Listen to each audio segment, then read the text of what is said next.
So, you want to go hiking in Mount Rainier National Park and are trying to figure out the best Mount Rainier National Park hiking trails. Well, you're in the right place.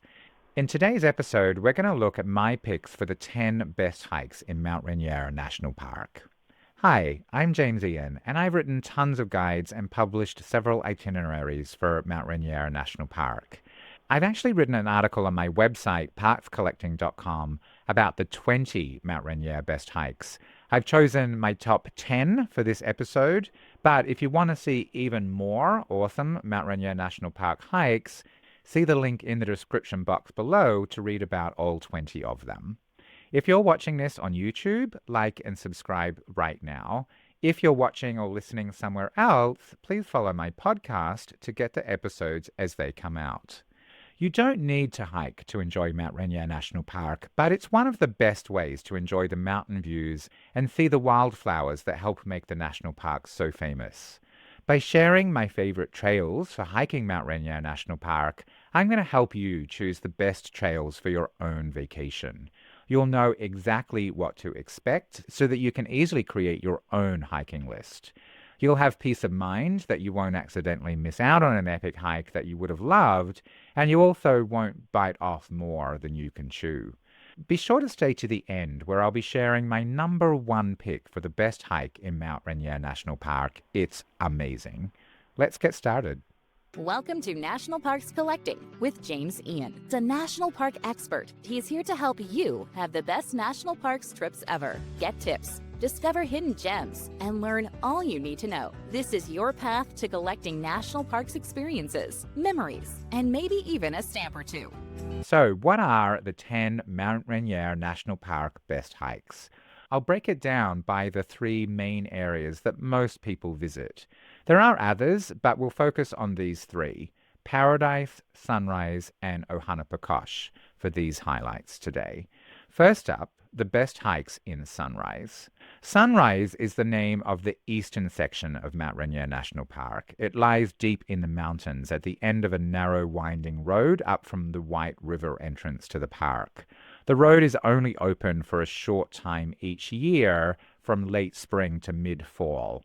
As the name suggests, it is one of the best places to see Mount Rainier glowing a golden color as the first rays of sunlight hit in the morning. There are a series of interconnected trails in the area that provide expansive views of Mount Rainier on clear days. My first pick, a really popular hike in Sunrise, is the Fremont Lookout Trail. With stunning views of Mount Rainier for most of the hike, combined with incredible views of the Cascade Mountains, from one of the 4 remaining historic fire tower lookouts in the park, it's easy to see why this is one of the best hikes in Mount Rainier National Park. The trail is 5.6 miles long. It takes about 3.5 hours. It is strenuous. I've seen it rated as moderate. I would disagree with that. There is an uphill section. You start by hiking on the Frozen Lake Trail. When you get to Frozen Lake, there's a 5-way intersection. At the intersection, take the first right and then follow the 1.3-mile trail that you can see climbing steadily as it curves up and around the side of the mountain. There are clear views of Mount Rainier for most of the way. The last section of the trail curves further around the hillside, which actually blocks Mount Rainier behind you, but it opens up to this panoramic views of other peaks in the Cascade Range. The trail ends at the tip of a rocky outcrop where there's a classic wooden fire tower. You can't actually go inside the fire tower, but you can walk around the outside balcony and enjoy almost 360-degree views. It's very cool. The actual trail up to Mount Fremont Lookout is out and back, but to get there, as I mentioned, you have to hike to Frozen Lake first. So if you're looking for an easier hike, then hike to Frozen Lake via the Sourdough Ridge Trail and then return the same way. If you're looking for a longer, more strenuous hike, then after you've done the Fremont Lookout out and back section, then you can complete the Frozen Lake loop via Shadow Lake. What's another popular Sunrise trail? An incredible trail in the Sunrise section of Mount Rainier National Park is the Burroughs Mountain Trail. The Burroughs Mountain hikes combine several Sunrise hikes into one because you need to take another trail to get to the Burroughs. There are 3 burrows, these are small mountains, and you can hike to 1, 2, or all 3 of them though I'd think very carefully before you commit to the third Burroughs, and I'll say why in a second. The length of the trail to first Burroughs is 4.7 miles, to second Burroughs is 7 miles, and third Burroughs is 9 miles. So it's about 3 hours to second Burroughs, 5 to 6 hours if you go all the way to third Burroughs and back. It is strenuous, particularly the third Burroughs hike, but all three of them actually. The trail starts at the five-way intersection near Frozen Lake or at the end of the Sunrise Rim Trail. The most common direction is to take the Sourdough Ridge Trail to Frozen Lake, and then from the five-way intersection there, take the middle trail up the side of Burroughs Mountain to the first Burroughs. The summit, when you get there, is not signposted, but you'll reach the first Burroughs soon after you pass the Sunrise Rim Trail on your left. There are nice views here. You can actually see through hikers carrying backpacks as they hike the Wonderland Trail far below. The Wonderland Trail is a multi-day loop trail that actually completely circumnavigates Mount Rainier. Very cool if you've got the time. But we're looking at day hikes today. To get to second Burroughs, you continue down and then up, takes a dip, and then you'll get to a circular stone section that's a logical place for photos, and it's really beautiful there. From first to second Burroughs is 0.6 miles each way and totally worth it. At second Burroughs, there's a really great view of Mount Rainier and Emmons Glacier with the White River flowing down a slope and ending in a small forest of the lower slopes. So beautiful. Most people turn back there and continue on the loop. If you decide to continue on to third Burroughs, which you can do, you actually continue over the edge of the second Burroughs and down a narrow trail. After a while, you'll come to an unmarked trail on your right, and you'll see it go down into a valley and then back up the other side. Take this. This is the trail. Be aware that there are no views for most of this section of the trail, and it's hot and steep and exposed. There are several fault summits, but eventually you'll come to a point where you can actually look down onto the Emmons and Winthrop glaciers. Pretty close, actually. The trail continues along the top of the ridge where it eventually ends, though I think the best views of the glaciers are those that you see first after getting to that point. From the third Burroughs, if you've gone there, you need to go back to second Burroughs and then back to the Sunrise Rim Trail, and I recommend taking that to complete a loop back to the Sunrise parking lot. You can do this loop in either direction, but I recommend starting along the Sourdough Ridge Frozen Lake Trail and then returning via the Sunrise Rim Trail, because it has more varied views, and you also have the steepest section, which is the Sunrise Rim Trail, on the return. For most people, I will say that hiking to second Burroughs is enough. I would only add third Burroughs if you have plenty of time, plenty of energy, and you really want to look down on a glacier at close range. Otherwise, most of that section of the hike is a shadeless slog and can be kind of grueling, and I didn't think it was that pleasant, to be honest. The view at the end is great, but you decide. I personally think to second Burroughs is enough. I recommend doing this hike in the morning for the best light. In the afternoon, the sun is in front of you and creates a glare for seeing the mountain and for photography. What if you want to hike more? If you love hiking and you want to spend a whole day in Sunrise, then there is a way to combine almost all of the trails into one epic hike.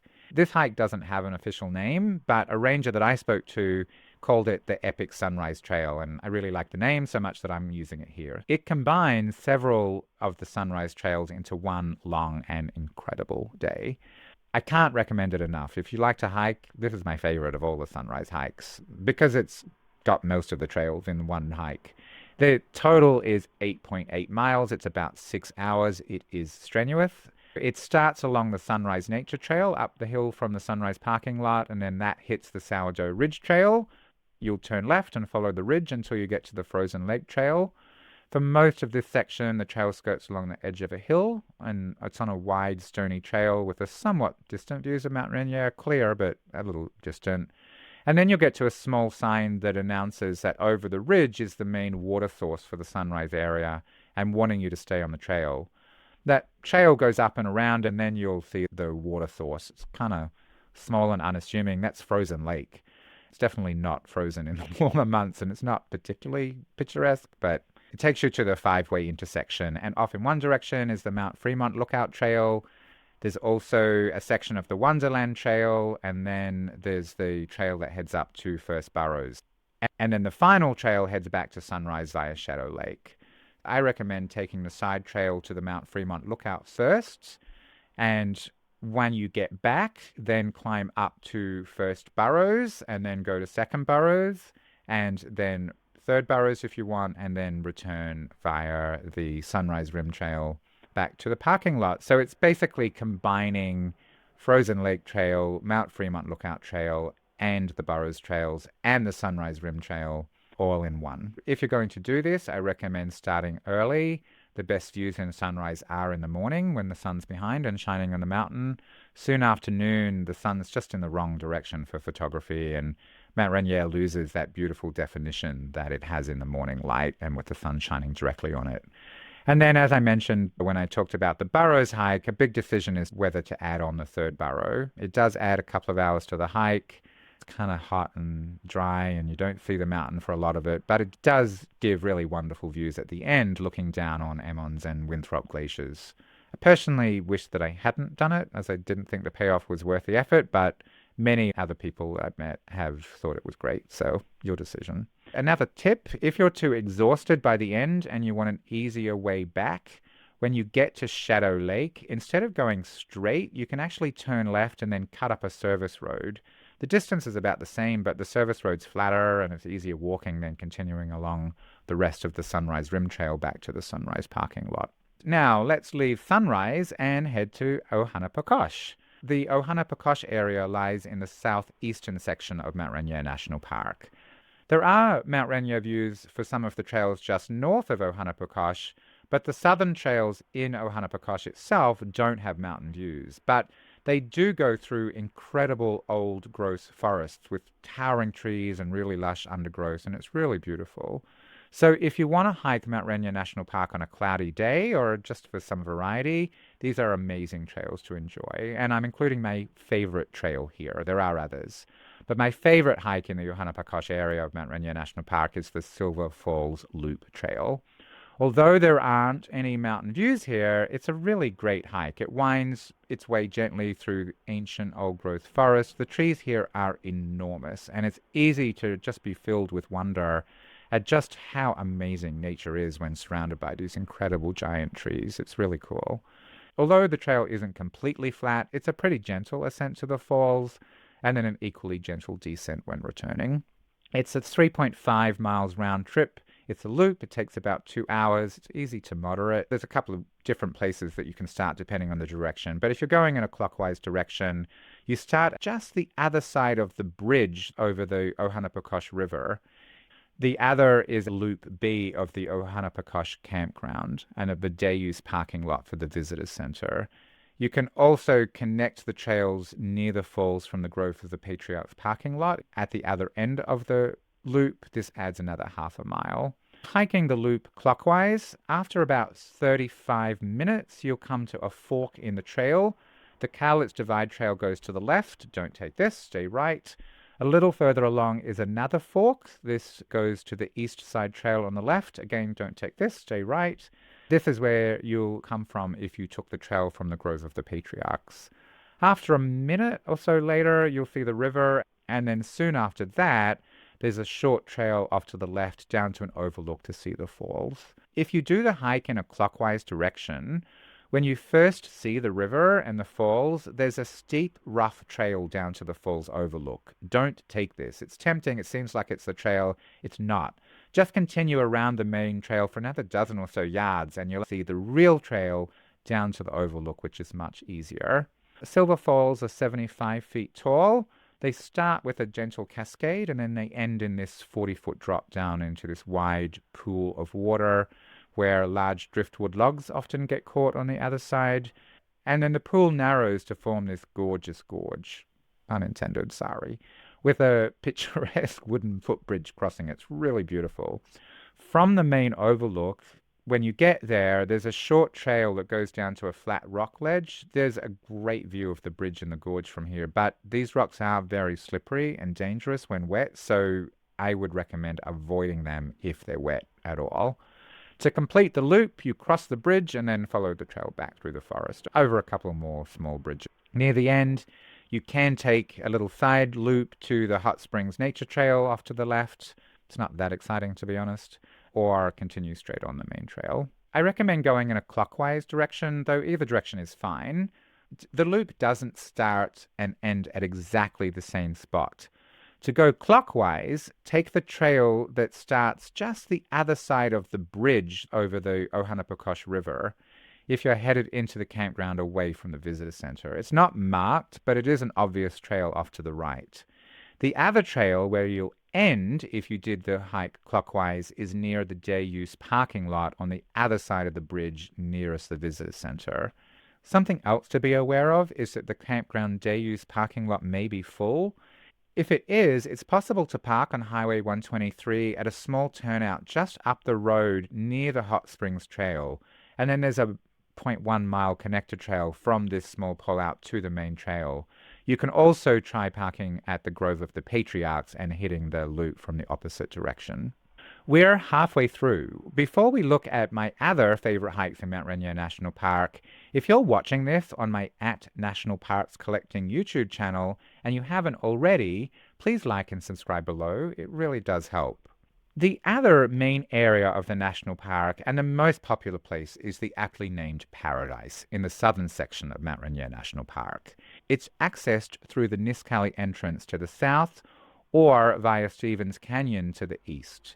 This is the most popular part of the park and is especially famous for the meadows of gorgeous wildflowers in summer, plus the framed-up close views of Mount Rainier on clear days.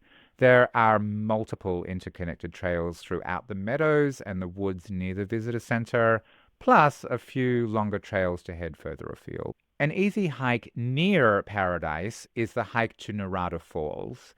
It's not in the main Paradise section, but you'll pass it on the way there. It's on the road from Longmire to Paradise, about a mile before you get to Paradise. The Narada Falls are only about 100 feet from the road to Paradise. They are the largest waterfalls that are accessible by car in the park, and one of the most impressive, actually. However, you can't really see the falls very well without hiking just a little bit to a scenic overlook. It's a very easy hike that most people with reasonable mobility can do. It's only 0.4 miles and it takes about 10 minutes return. So it's not long, but it is a little bit steep. So it's definitely not wheelchair accessible. From the parking lot that goes down, it's pretty well worn, very clear. It's unpaved though, to a viewpoint where you can see the 168 feet waterfalls. And you can see a small footbridge above them. It's kind of cool. And the slopes around the waterfalls are often covered in wildflowers. Very beautiful. If you have mobility issues, rather than walking to the overlook, you can walk to the corner of the parking lot and you can see the waterfalls from above. It's not the best view, but it's better than nothing if you aren't able to hike to the viewpoint.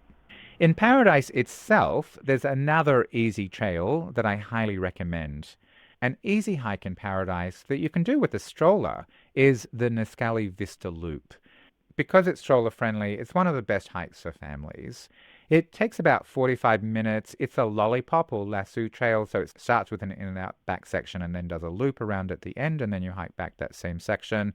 It's 1.1 miles in total. It's easy, and the nearest trailhead is the Paradise Overflow parking lot, but you can get there from other areas in Paradise. If you're coming from the lower parking lot, a very short distance from the parking lot, the trail goes off to the left. If you're returning along the Dead Horse Creek Trail, then you'll see that trail on your right. The first 10 minutes or so is the out and back section, and there are stunning views of Mount Rainier in front of you, in part where it's framed by pine trees and with wildflowers along the paved trail. It's very cool. And then you'll come to a fork in the road, and the rest of the trail is a loop. I recommend going right because you'll continue having views of Mount Rainier right in front of you. After about another 10 minutes or so, you'll come to the first of 4 overlooks, and you can see Mount Rainier from the overlooks through the trees. The views are partially obstructed, but you can also see the Nisqually Valley and the Nisqually Glacier, although it has receded quite a lot, so you actually get better views of the glacier from the Moraine Trail. Nonetheless, the frame views are really beautiful, and each stop is shady and very easy to access. The return loop is through the woods, and you soon meet back up with the end of the loop and the short one-way trail back to the start. Next up is another short trail, but one that's not quite so easy. If you want to see a glacier up close, then I recommend the Moraine Trail. This is an out and back spur trail off the Dead Horse Creek Trail. This is the trail in Paradise that gets you closest to the mountain itself and to the Nisqually Glacier. It's only 0.7 miles return out and back. It takes about an hour. However, it's 3 miles and 2.5 hours if you combine it with the Dead Horse Creek Trail, which you need to take to get there. It's rated as moderate. It's actually mostly easy, but there's a very steep section right at the beginning and then, of course, at the end on your way back after you leave the Dead Horse Creek Trail. So it starts with this steep section that drops down from the meadows above, and then it flattens out and it hugs the side of the hill. And you pass slopes of wildflowers, and it crosses a few tiny little creeks where there's lush moss growing, kind of nice. And then at the end, it reaches the moraine section. There's a short climb that takes you to the top of a small ridge, and there you can sit and enjoy just amazing views of the Nisqually Glacier and Mount Rainier looming right in front of you. When you get to the end, there are several trails, and it can be a little confusing. One to the right goes up along the moraine ridge. This is difficult to do and I don't think particularly necessary. Instead, I recommend going straight ahead, slightly to the left, up to the top of the short ridge, and that's where you have really great views without that much additional effort. The next trail is my personal favorite. Well, it's a close tie with the next one. It's hard to choose, but I really love this hike. Yeah, it's just beautiful. There are great views of Mount Rainier. There are gorgeous wildflower meadows, and that is the Dead Horse Creek Trail. You can actually hike it out and back if you want, but you could also join it from the Skyline Trail and hike back, so you can do a loop of part of the Skyline Trail and then the Dead Horse Creek Trail on the way back and enjoy different landscapes. But either way, you'll enjoy different landscapes in both directions. It's 2.3 miles return, about 1.5 hours. It's rated as moderate. It starts at one end from the lower parking lot in Paradise, and at the other end, as I mentioned, from the Skyline Trail, just before the Glacier Vista Overlook Spur Trail. If you start at the northern end of the trail from the Skyline Trail, then you'll be heading back towards the visitor center, and the Cascade Mountains will be in front of you to start with meadows in the foreground. But the trail then turns, and there's a stunning view of Mount Rainier in front of you. After 0.4 miles, another trail goes off to the left. Stay right to stay on the Dead Horse Creek Trail. And then a short while later, you'll come to the start of the Moraine Trail off to the right, which I recommend if you're interested in seeing the mountain and the glacier up close. But after this, the Dead Horse Creek Trail gets especially beautiful and is my favorite section of the trail. There are views of both the Cascade Mountains and Mount Rainier, depending on which way the trail is winding. And the trails just kind of lace their way through these fields of beautiful wildflowers. Even in early September, there are purple and yellow wildflowers here after most of the wildflowers have ended for the season in other areas. I recommend starting by taking the Skyline Trail in the clockwise direction and then returning in a loop back along the Dead Horse Creek Trail, so you don't need to go out and back along the same trail. So far today, we have seen 9 amazing hikes. There's just one more left. What's the number 1 hike in Mount Rainier National Park? Stay to the end to hear what it is. But before we do, you may be thinking, these all sound amazing, but the hikes have different difficulty levels. They're in different parts of the park. They have different highlights. The park is huge, so how can I coordinate these hikes into an itinerary that makes the most sense for me and my family? This was one of the main things that I took into account when I created my Mount Rainier National Park itineraries. In addition to all those things, timing is key. You need to coordinate to get a parking spot and to not spend hours driving around or waiting at an entrance line. So I created super detailed itineraries for 1, 2, and 3 days in Mount Rainier. Obviously, the longer the itinerary, the more hikes that you can do, but the shorter itineraries do include the most spectacular hikes. You'll also maybe want to cater to everyone in your group, which can be tricky. Not everyone likes the same hikes or has the same energy levels. Maybe they don't like to hike at all. So the itineraries also include different options for doing alternate hikes in the same area of the park, or alternatives for non-hikers who want easier options. You can find the link to the Mount Rainier itineraries page at the top of the description box below. But let's take a quick look right now. The itinerary starts with a park overview and useful practical information. And then they have a detailed schedule for each day. And then all sorts of details for each of those activities. There's hiking descriptions and maps. There's driving directions and maps so you know how to get from one section to another. There are timings, there are tips, important things to know and be aware of, and more. With one of these itineraries, you'll know exactly what to do and when, and how to connect them all in a way that makes the most sense to be in the right place at the right time. Without this itinerary, I often find people struggling with how to coordinate their time to be in the right place at the right time and to see all and do that they want in the time that they have. The itineraries will help take away the overwhelm and give you all the information that you need in one spot so that you don't need to worry about missing out on a highlight of the park or stress about how to put everything you want in a schedule that makes the most sense. Just follow the links in the show notes below. Now, as promised, what's my number one hike in Mount Rainier National Park? The most popular and the most famous hike in Mount Rainier National Park is the Skyline Trail. This loop is widely considered the best hike in Mount Rainier National Park, and if you have time and energy for one hike only, then this is the one to do. It has an incredibly beautiful waterfall, stunning mountain views, both of Mount Rainier and back towards the Cascade Mountains. It has wildflower meadows and even a little history. It really packs a punch. It is strenuous. It's a 5.5-mile loop, and it takes about 4.5 hours. It leads from just across the main Paradise Visitor Center.